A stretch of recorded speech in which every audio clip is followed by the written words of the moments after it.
విజయవాడ నుంచి ఆయన ప్రత్యేకంగా ఆహ్వానాన్ని మన్నించి ఇక్కడికి వచ్చారు.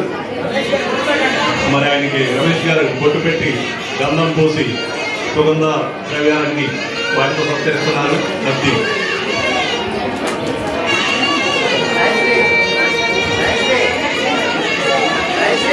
డాక్టర్ గారు చేతుల మీదుగా చక్కని శాలువాతో వారిని సత్కరిస్తున్నారు. డాక్టర్ గారు జ్ఞాపికను బహుకరిస్తున్నారు.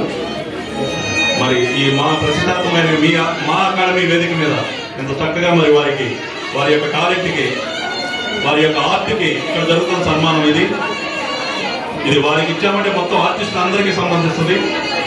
విజయవాడలో ఉన్న ఆర్టిస్టులకి ఆంధ్రప్రదేశ్లో ఉన్న ఆర్టిస్టులందరికీ జరుగుతున్న సన్మానం అనేది భావించాలి.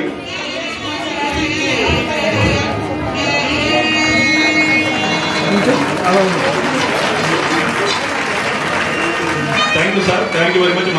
మా ఆహ్వానాన్ని మన్నించి ఇక్కడికి వచ్చింది చక్కని సేకరించినందుకు ఈ సన్మానాన్ని మీకు